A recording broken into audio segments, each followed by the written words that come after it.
Irish music has always been a big part of my life. You know, whether I liked it or not, it was there. All of a sudden, the Dropkick Murphys come along.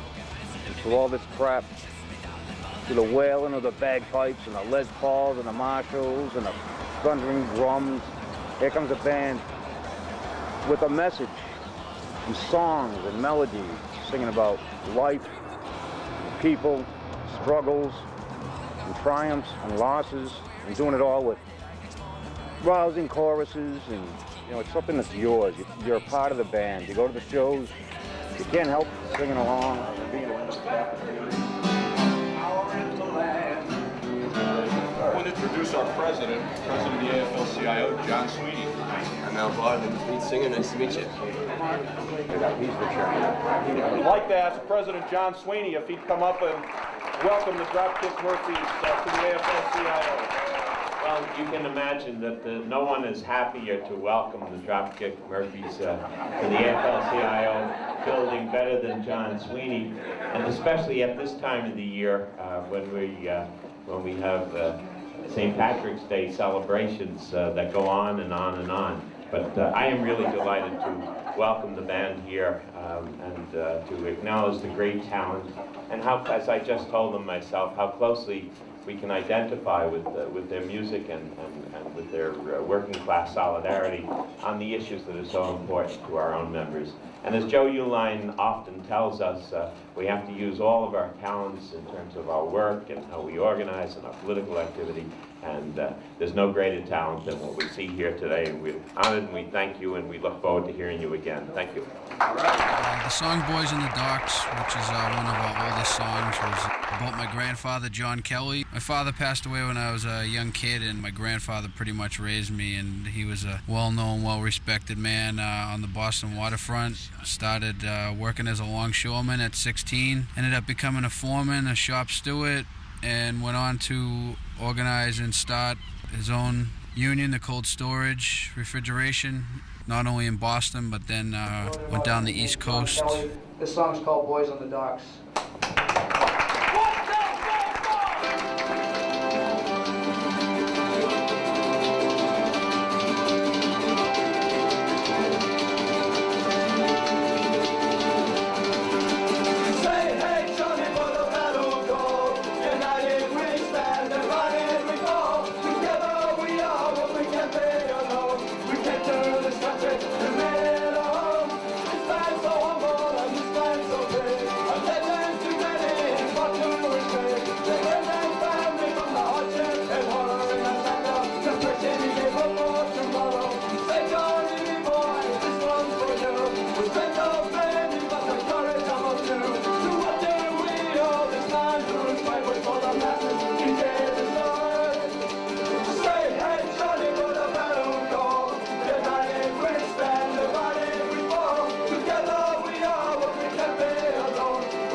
Support from obviously all the fans that you can see behind us, from Dropkick, Murphy, and from many of the other bands that played today. I don't think that I could ask much more from the performers, nor from the patrons to this facility. We want a contract now. We've been on strike since June 9th of 2001, and we will be on strike until we get a contract. We are not going to go away. We are not leaving this town. Local 3 has been here for well over 100 years, and we will be here well over 100 more. Quick announcement. As a lot of people know, we're a pro-labor band, and we support the union. There's a strike going on outside. Ordinarily, we never cross a picket line. However, at the request of the local outside, they thought we'd be doing more good coming in here, letting people know about the situation outside than just by not playing. So we've elected to play the show. So many bands out there say something and it really doesn't mean anything. Somebody who really means something.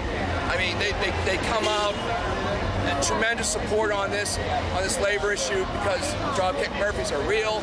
They know what's going on in this world. And with the sacrifices they're willing to make and what they did for us tonight, I can't go on enough about it. The song "Which Side Are You On" is obviously a well-known labor movement classic. It's also good to turn on a lot of young kids to music and songs with a message such as "Which Side Are You On." We just thought we'd give it a little kick in the ass.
To meet the president of the AFL-CIO and have them say that, you know, they were grateful we came down there. It's just, I don't even know if it's set in yet, you know what I mean? It's good to feel appreciated, feel like maybe they think we're doing something positive. I just got home from the tour and got a letter from the folks at Local 3 letting us know that the strike is over and they got their contract. I cannot put into words my gratitude for the events of that evening. I found it moving to see so many young people who prior to that day I wouldn't have thought would have supported a cause such as ours. I can also say that till that evening I would have not considered any rock band to be a suitable role model for young people to emulate. In both cases I am happy to say that my preconceived ideas were wrong. Once again, on behalf of Local 3, thank you and God bless.